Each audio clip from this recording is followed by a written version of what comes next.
Within earshot of the chants from demonstrators, the Supreme Court is forming an opinion on states' rights concerning abortion. The state of Florida and voters will have a say this year, too. And that highly controversial topic is one of the places we'll go with Chris Hand today in our Hand on Government segment. Our government law attorney also dives into the half-dozen amendments that voters will want to consider before Election Day in Florida. And the stadium of the future could include the debt of today and tomorrow. We're getting closer to finding out the taxpayers' price tag for renovating the stadium downtown. That's all today on This Week in Jacksonville. And thank you so much for joining us today. We've got a go-to voice on local, state, and federal policy matters. Chris Hand joining us once again for our monthly installment of Hand on Government. And so let's start local. The really big issue of a really expensive either new stadium or stadium renovation for the Jaguars downtown. We were hearing this week the Jaguars want it, of course, probably need it in today's NFL. And we hear from the city, hey, negotiating right now and maybe wrapping up, having a deal in the next month. Well, Ken, I think it's important for us to remember what the potential stakes of this particular project are for citizens and taxpayers. What's being talked about, obviously, is a $1.4 billion with a B renovation of the current sort of EverBank field that would take place over the next several years. The city is probably going to invest somewhere between $500 million and $1 billion in that particular transaction. So obviously a lot of public interest in what that deal looks like and what citizens will ultimately contribute. What we know now from some comments that Council President Ron Salem recently made is that the deal is expected to be introduced to City Council next month, in the month of May, and City Council meetings on the deal supposed to happen sometime in the month of June. Yeah, and we've kind of been anticipating that it would be a very busy winter and spring on this topic. I want you to hear this. Reporter Jim Piggott asked Mike Weinstein for an update this week. Weinstein is the chief negotiator for the city on this project, and he says he anticipates a final draft or a deal that is in place that's ready to go to City Council, as Chris just said, maybe in the next month. The agreement is quite complicated and voluminous. It relates to finances. It relates to keeping the stadium up to speed, maintenance, capital improvements, what have you. It's all the different pieces. And what happens is if you change one piece of the agreement, it may change 4 other pieces that you already had agreed to, but need to now be changed because you changed one up here. And obviously, you working with the city 2011 to 15 as chief of staff in the mayor's office.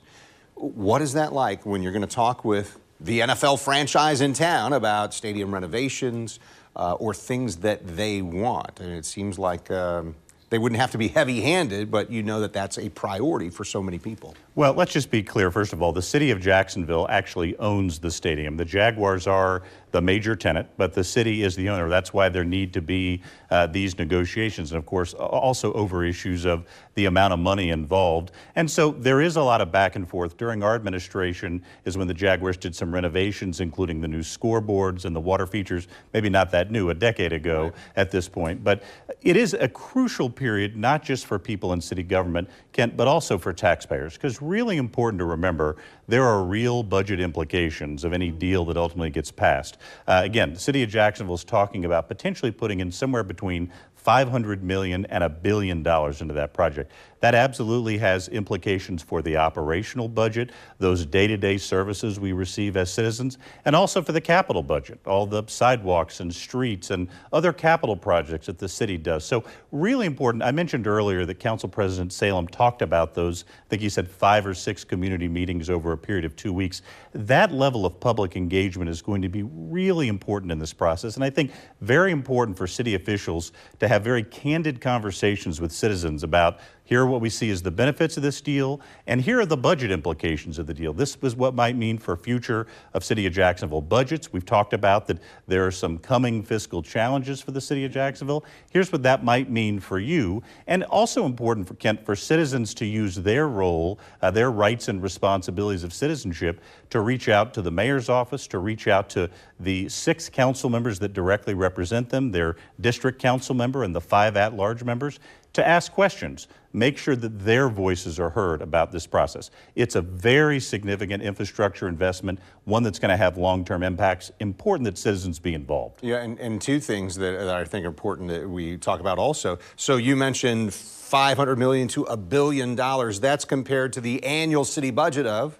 Well, right now, $1.7 billion. It's not that. So No. that's a huge amount for the city of Jacksonville. And then, of course, the question that as journalists we always want to ask, where's that money going to come from, I should say. And I don't think we've got a clear answer yet on where that money would come from. Perhaps we'll find that out next May when the deal is introduced, but I think that is crucial information for taxpayers to be able to assess what is that long-term fiscal impact, where's the money going to come from, and most importantly, what is it going to mean for my life? I want to shift topics a little bit here. Israel attacked by Hamas back in October, and what we've seen in the Middle East, rising tensions, more attacks, Israel, Hamas, Palestinians in kind of the crossfire, if you will. And so then the last week, what we saw was something, demonstrations on college campuses, and it started small and now it's across the country. How does that align with, hey, freedom of speech?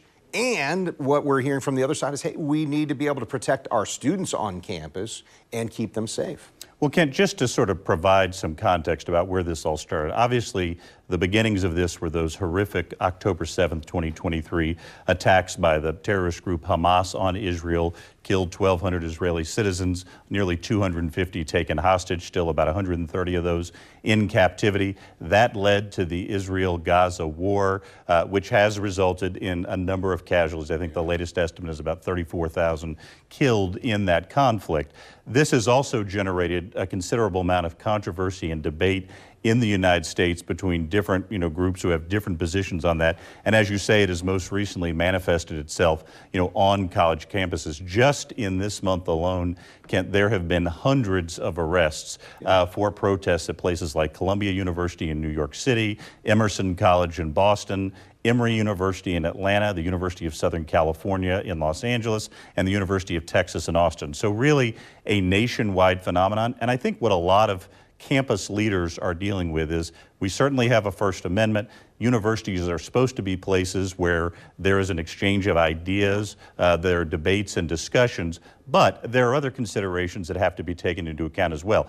The most important one of those is student safety. And I think one of the concerns about some of the protests is that some students and faculty, particularly Jewish students and faculty, in some of these protests have been, there's been concerns about them being subjected to harassment and intimidation, not feeling safe on campus. So a paramount consideration for these university leaders, particularly in situations where some of the protests are not complying with the laws. There's been some encampments set up and others.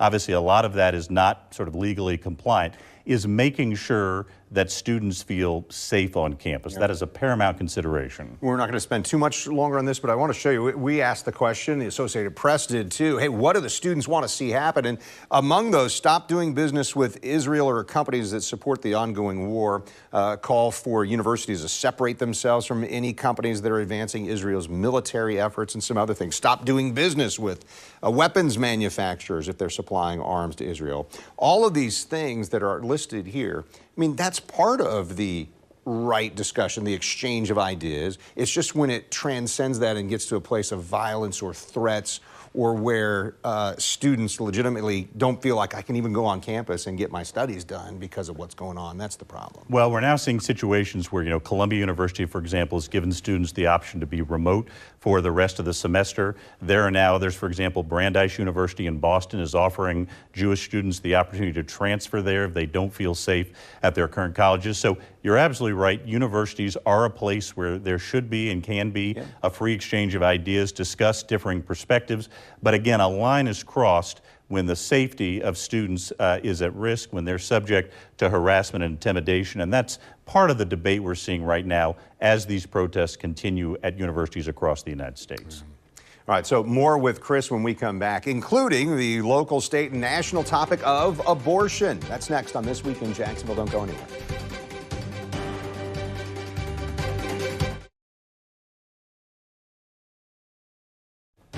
You're watching This Week in Jacksonville with Kent Justice. The big topic at the Supreme Court this week, state abortion bans that took effect after the overturning of Roe v. Wade. The justices appear skeptical that state abortion bans violate federal health care law, even during some medical emergencies.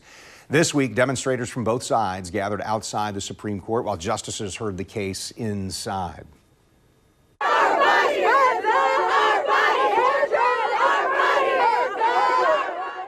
A specific case that the Supreme Court heard comes from Idaho. It's among 14 states that ban abortion at all stages of pregnancy with very limited exceptions. People on both sides of the argument have been trying to make their opinions heard. And we know the Supreme Court hearing its second abortion rights case in as many months, specifically this time considering whether hospitals have an obligation under federal law to provide emergency abortions to women who are in medical emergencies.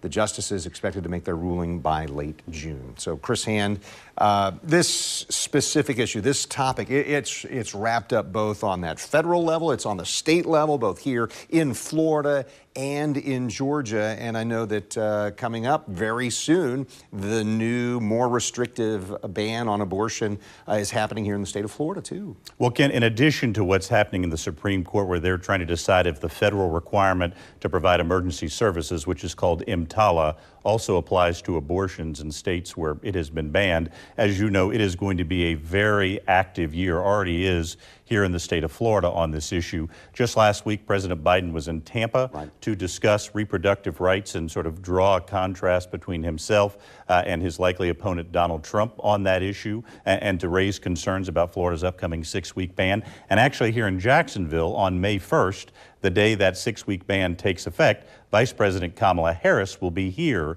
to talk about those issues as well. So the current administration putting a lot of attention on that in Florida, but it is going to be a very significant legal change. I mean, as of May 1st here in Florida, abortion will be banned after the first 6 weeks of pregnancy, a period that many women don't even know they're pregnant, except in cases of rape or incest or where there's a fetal abnormality or in an emergency medical situation. So that's going to be a very significant change from what was previously in Florida law.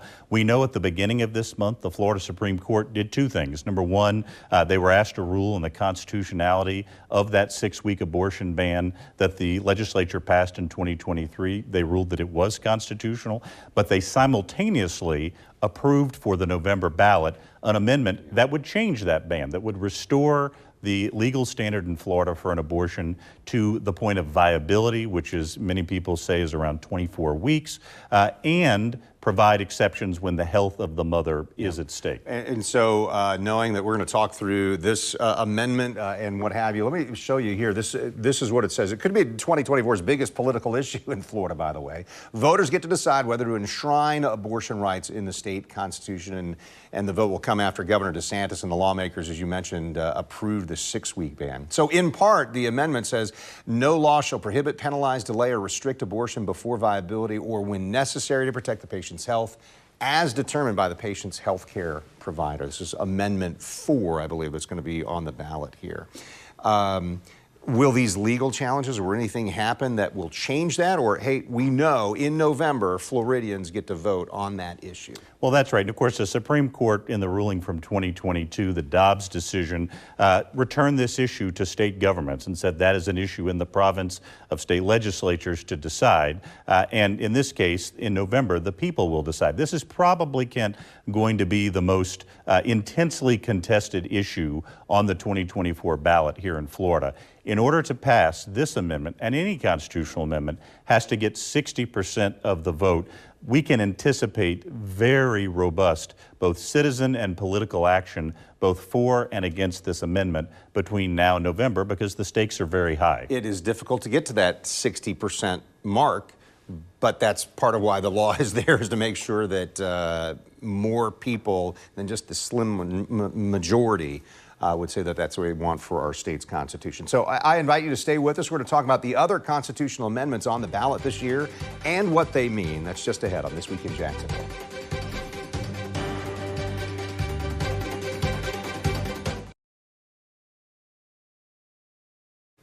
You're watching This Week in Jacksonville on Channel 4. And in this segment with Chris Hand and our Hand on Government episode here, if you will, Florida voters, I know we start thinking about November. Can't forget there are more than just that abortion amendment. There's 5 more, so we're going to walk through those constitutional amendments that you'll see. And we'll just go through them like numerically. But as you pointed out, you got to have 60% to change the Constitution here. And one of those is about school board elections. Voters get to decide whether to hold partisan school board elections. Where does this come from, and why does this make a difference? Sure. This is sort of after a previous constitutional amendment, Kent, that was passed in 1998 that made clear that school board elections are not nonpartisan. Candidates don't run with a R or a D or an NPA after their name in school board elections. And that was sort of designed and passed in 1998 in an effort to try and depoliticize school board elections, try to focus them on educational issues. Well, in this session of the legislature, actually introduced in prior sessions, but actually came back around and passed the legislature this time, puts it on the ballot that would give counties, that would again turn those elections into partisan elections. So candidates for school board would have a party affiliation after their last name. People who are opposing those amendments are obviously very concerned about what they see as the increased politicization of school board elections. Those who are proponents tend to say they think it will increase transparency by giving voters more information. Nothing is going to be as intensely contested as the abortion amendment, but this one will also draw a lot of, a conversation on both sides. Yeah, they've become partisan battlegrounds, these school board races, in the last few years. If it's passed, then it would return to partisan races. That would start in 2026.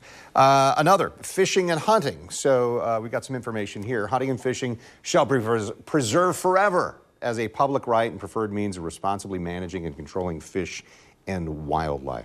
So there's already a right to hunting and fishing in the Florida statutes and the laws. This would take that right and put it in the state constitution where it currently doesn't exist. Again, concerned by people, the support by people who are sports people in the state and want to make sure the state doesn't unduly interfere with their ability to hunt and fish. There hasn't been a ton of organized opposition to this so far. We still have, almost 6 months to go until the election. But there is, we'll see if any of that develops as time goes on. So maybe one of the most consequential alongside that abortion amendment, marijuana, recreational marijuana. So 8 years after voters approved the constitutional amendment, it broadly allowed medical marijuana. This one would give the go-ahead for recreational marijuana. This is going to be a topic, isn't it? Right. Adults 21 or over, if this were to pass, could obtain recreational marijuana without a doctor's prescription up to a certain amount. And again, I think there will be a lot of activity around this amendment. Voters several years ago approved the Constitution amendment that allowed the use of medicinal marijuana with 71% of the vote. This takes it to a different level, recreational marijuana, something that some other states, for example, the state of Colorado, have previously passed. Florida would join those states if 60% plus one of the voters agreed to authorize recreational marijuana. There's some argumentation to it or some proposition. Hey, this helps the state's income flow if there's revenue from marijuana, which people may be getting illegally otherwise. Well, there's actually sort of an interesting bipartisan coalition that's emerged around this, Kent. The governor and some other statewide elected officials have expressed concern about the ability of the state to regulate this in the event that it does pass. But there have been a number of people on both sides of the aisle who have tend to be sort of cannabis advocates to suggest that Florida should join those other states, something that would likely generate some revenue for the state of Florida. So I don't expect this one. There's certainly going to be opponents and proponents, probably not as intensely contested as some of these others. So let's talk about property taxes. That'll be on the ballot as well. Homeowners could receive a slightly larger property tax break if they approve this constitutional amendment. The legislature put this one on the ballot. Kent, right now homeowners receive 2 homestead exemptions. Each is $25,000. The second of those homestead exemptions, if this were to pass, would now be indexed for inflation. So yes, please. Now as inflation goes up, which obviously we've seen some evidence of that in the last few years, the second homestead exemption would rise with it. And obviously part of the goal here of this amendment is to make sure that the exemptions homeowners are receiving, again, keep up with inflation so they don't lose some of that buying power. There's been some concern expressed by local governments because this could reduce the amount of revenues. The one estimate I saw is that collectively across the state, city and county governments could lose about $111 million per year starting by about 2029. So that's been the main concern expressed about that amendment at this point. Final one we're going to talk about here is about campaign money. Lawmakers have proven this measure on the ballot. It's going to try to repeal a program that offers state matching funds to gubernatorial and state cabinet candidates. What is this about? This is also something that started in 1998 when voters passed an amendment to allow public financing of campaigns for governor and the cabinet office. They are matching funds that, in other words, based on the contributions of a certain size that candidates bring in, the state matches those dollars. But in exchange, the candidates have to agree to cap their campaign spending at a certain amount. The goal was to try and reduce the amount of money and the influence of money in the political process, and a number of candidates and campaigns have taken advantage of that since starting in the 2002 elections, which were the first one in which they were in place. There's been a variety of both, again, support and opposition. Some of the reason for the amendment is people saying, look, the state should not be in the business of subsidizing campaigns. And again, will be an interesting discussion and debate going forward to the November election when it'll be on the ballot. Chris, I always love talking through some of these things. I appreciate your preparation and your ability to explain it to us and make it make sense. Thank you, Chris, for your time today. Thank you, Ken. All right, so I'm Ken Justice. I thank you for watching on air on Channel 4 and the CW17. And remember, you can find us online, news4jax.com, or streaming on News4Jax Plus. This Week in Jacksonville airs each Sunday morning at this time. And next time, we're working on a special episode concerning mental health and what's happened in Northeast Florida since that comprehensive report of 10 years ago. And don't forget to check out This Week in Jacksonville Business Edition. This week's podcast looks at supporting small businesses in ways Comcast is partnering to make sure they succeed. You can find new episodes every Thursday at 9 a.m. And you'll find it right now on News4Jax Plus under the channel This Week in Jacksonville.